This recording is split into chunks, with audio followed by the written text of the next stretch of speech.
Welcome to the platform where I talk about everything relevant, topics that resonate, and help you elevate. This is the platform.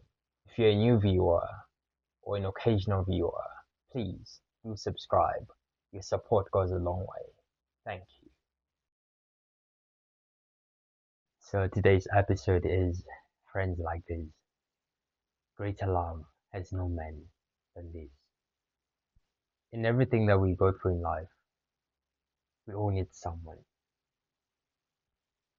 We all need people that we can lean on, people that we can depend on, people who can motivate us and encourage us and help us know that indeed tomorrow will be better and tomorrow is worth fighting for and tomorrow is worth living for. And those people are the people we end up calling our friends. So at the end of the day, we all need someone. We all need friends, or at least the illusion of thinking that we do have friends, because that will help us to assume that we at least have someone to talk to, and we all need someone. On Maslow's hierarchy of needs, and one of the statements in his pyramid, it said that we all need a sense of belonging, and in that bracket, there is the essence of friends. We said that we all need friends. We all need that level of intimacy that allows us to know that we're actually connecting to someone. So it is a fundamental human need that we need to have, or that we want to have in our lives. Knowing that we all have people that we can talk to, and people can help us to see the light at the end of the tunnel. Because no matter how strong you are as an individual, one day or the other, you need someone by your side, someone to stand with you, and someone who can remind you of how awesome you are. On my side, I've had the privilege of having good friends in my life. People I can depend on, people I can truly rely on, people who have been with me, and people who have stood by my side, even when I thought that no one has to be by my side in this moment. I've had moments of sadness, but my friends have managed to bring me joy. I've had moments where I was in trouble with some things, and my friends would provide the solution. They are genuinely people that I can depend on. People that I would actually go to war with, because I know that, well, they wouldn't die for me, but they would, try their best to make sure that we survive the storm. And those are the people that you need.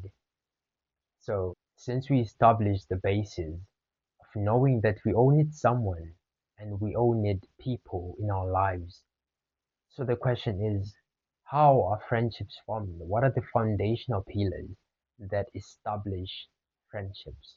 So there are so many pillars that establish friendships, depending on what friendship you're looking for. So number one is that you need to have shared interests with your friends, because friendship is all about relating to one another. It's all about being able to coexist in each other's world, and you cannot coexist in someone's world that you cannot relate to. So that's why shared interests are very important for you to be able to be a friend with someone, for you to be able to build that friendship with someone. Number two is that you need to have mutual respect for one another. And what do I mean by mutual respect? By mutual respect, I mean that you're supposed to respect each other's boundaries, each other's feelings when someone shares their opinions about someone. As much as you might not agree with the point or the points they're bringing up, you need to be able to actually acknowledge where they're coming from, and maybe put in your opinion there. It's not necessarily just about starting arguments, but it's about having respect for one another, which leads to actually building trust in your friendship. And number three is that you need to be able to trust one another, right? So trust is an expensive gift, and it cannot be given to cheap people. Well, as Warren Buffett once said. So you need to be able to trust one another because when you're friends with someone, depending on the level of intimacy that you're operating on, you're going to share so many things. You're going to share so many secrets, so many things that are not known by the general public. And those things, they need to be told to someone that you are able to fully trust. So that a strong foundation can be established for the friendship. Because what's a friendship without trust?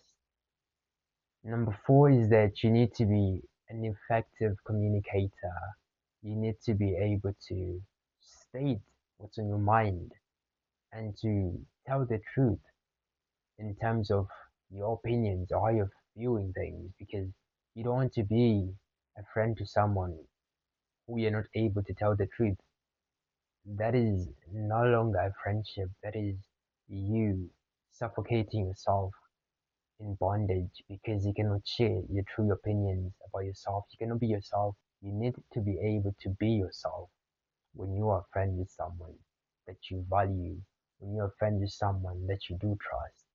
You need to be an effective communicator because communication is always key and the lock is trust. Number five is that you need to be authentic.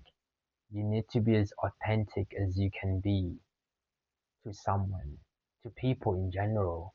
You need to be able to possess the ability of being yourself because there's no one else like you. And if you don't embrace the component of you being yourself, then who else will do it for you? So you should be able to let your light shine so that people can see you. And don't just try to quench your light because this world is indeed a better place with you in it. So people will always value your authenticity by being who you are and not trying to be someone else. Number six is that reciprocity is key in a friendship. You need to be able to reciprocate what someone is doing. You need to be able to bounce back the same energy that is poured out to you. Well, in some way, you might not be able to fully do it in the highest way, but you might be able to do it on some level capacity that you can do it. You know, if you cannot reciprocate certain things, the greatest honor that you can do is to show gratitude in the highest way that you possibly can. And that way is also able to show some level of reciprocity to the person that you are now calling a friend. The next item is that you need to have empathy and understanding. You need to be able to put yourself in someone's shoes for you to be able to be a good friend to someone. You need to be able to understand their situation because friendship is not just a one-way street, but it is a two-way street. So the same milestones that you want someone to be going for you, you have to be willing to go the same milestones for them, so that there is some balance in the friendship. So that means that when your friend is not able to make it to an event that is important because they are sick, you need to be able to understand that, you know what, indeed this person wants to come, but obviously they're not feeling well. So that's you being understanding and that's you being empathetic. Because if you're in the same situation, if you're in the same position with them, you'd want them to do the same for you. Hence, a friend in need is a friend indeed. Lastly, friendships require commitment. What does it mean when I say commitment? Commitment means that you need to be willing to put in the effort that allows the friendship to work. You, you cannot be saying that you're a friend with someone and you talk maybe once in 6 months or you maybe talk once in a year. You know, well, that depends on the type of friendship that you have because friendships have clusters of intimacy that are different from one to the other. So at times there are people who do that because maybe their schedule is quite busy, but the point is that you need to be willing to put in the effort. That allows you to have the friendship that you want, the friendship that you desire, and the friendship that you'd want for yourself and to also give to the other person.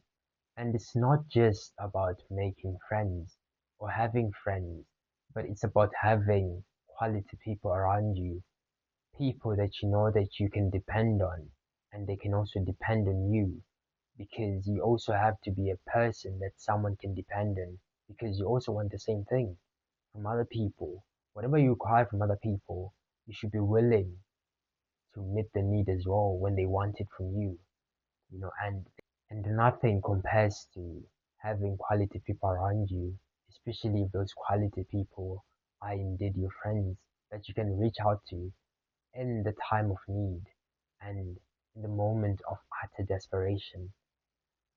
An example of quality friend must be the second chapter of Job, verse 11 going down. So, Job had just lost everything and he was going through a tough moment in his life, a moment of utter and deep sorrow. That is what he was going through at that time. And when his friends heard that Job was going through a tough moment in his life and everything had turned against him, his life was totally out of order. His life was basically the summation of darkness. His life was something that was close to being unimaginable because who goes through that in like a short moment of time? That will just leave you in a moment of deep depression that I wouldn't want anyone to go through that, you know. So Job's friends show up. The moment that they heard that Job was going through something, they all like gathered up and they made their way to Job's house, you know. And I do wonder what they were saying to each other when they're going to Job's house, you know, because these people they're his friends, you know. So I would like to assume that they came up with some sort of strategy in how they were going to appeal to the situation. And that's how you must also do when it comes to you dealing with your friends. If they're going through a tough situation, you need to actually sit and think, okay, this person is going through a tough situation, a tough moment in their life, but they are my friend. So how do I help them? How do I bring them out to find light? And if you do know your friend, then you know the right approach to use.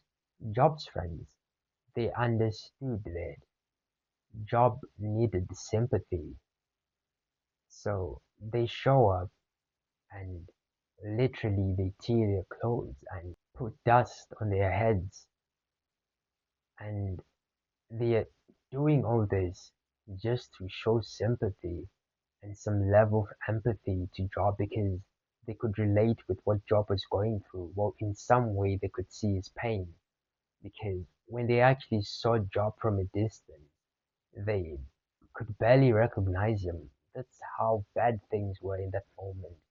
But they did not shun out Job and say that you're not looking like the old friend that we used to know, and you've lost all your resources, so now we don't want to be your friend. No, they still showed up. And when they showed up, they sat down with him for 7 days without saying a word. They showed up, and that's what friends do. They always show up in moments that matter most. And Job had those quality people around him.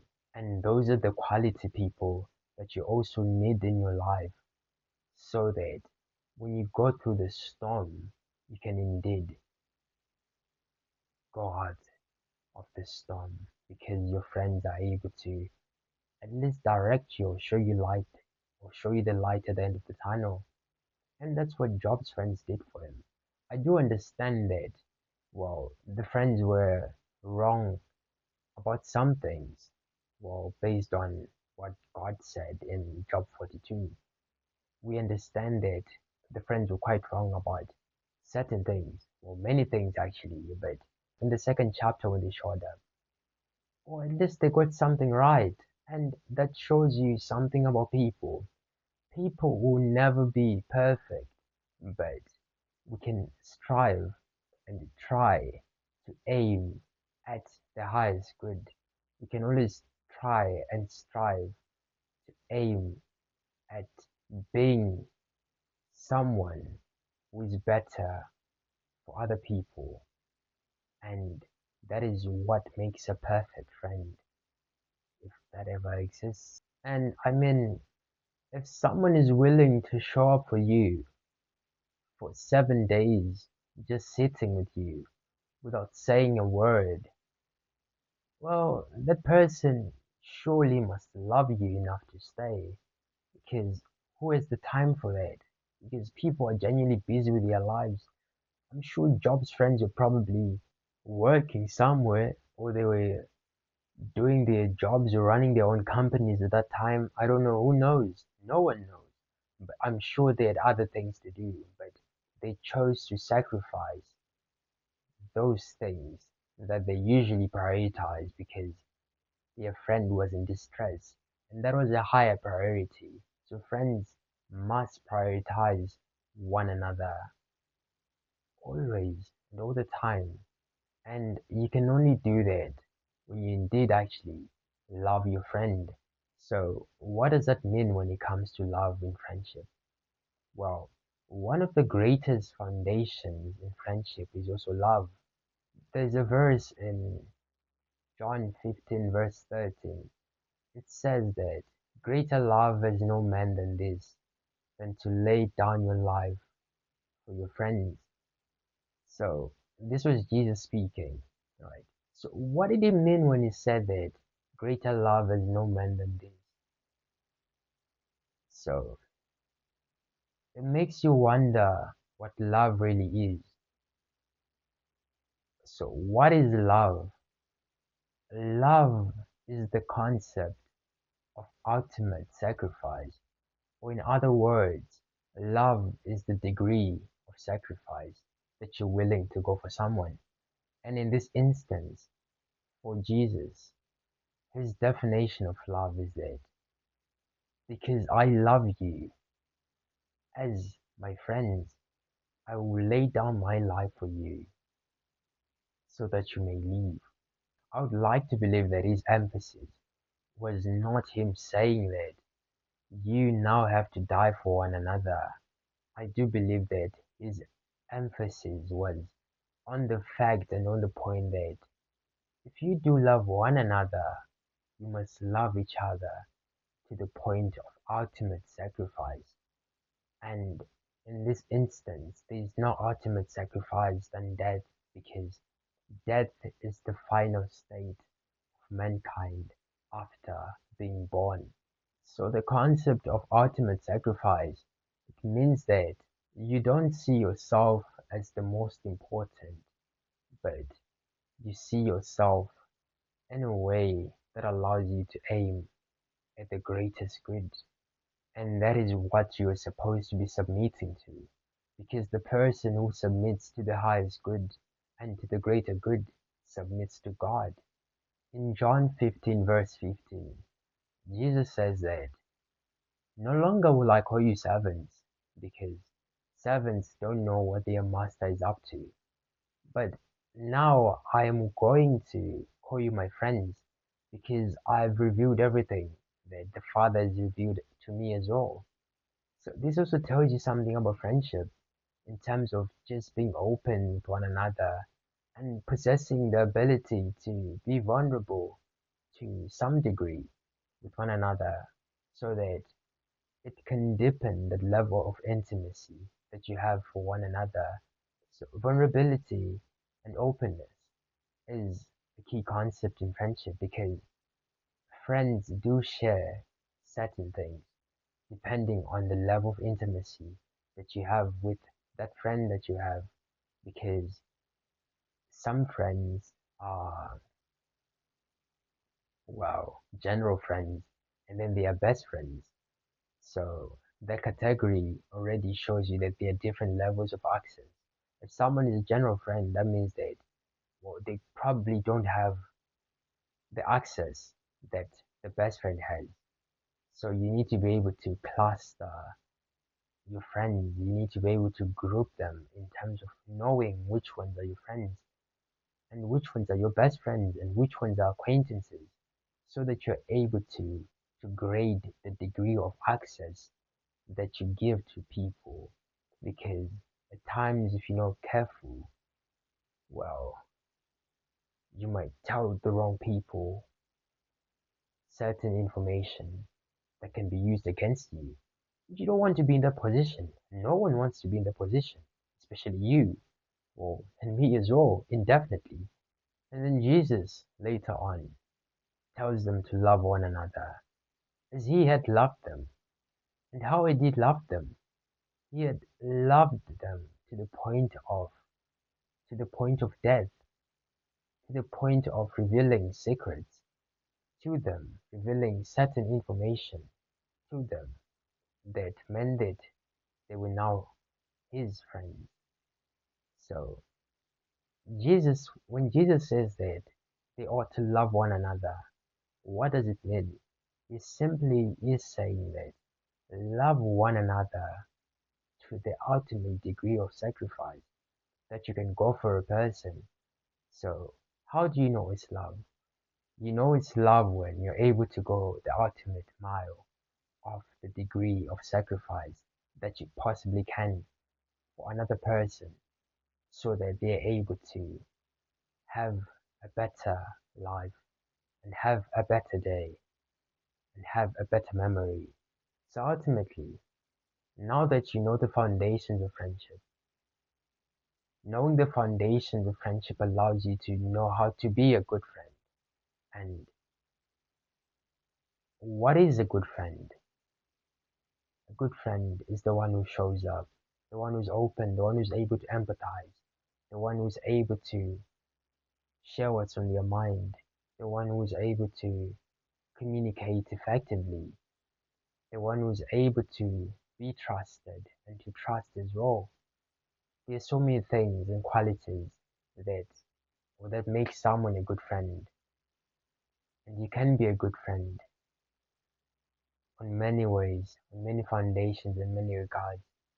But if you do ignore the foundational pillars of what makes a good friend, then you end up being a bad friend or a friend that is not effective in the way that people want you to be for them.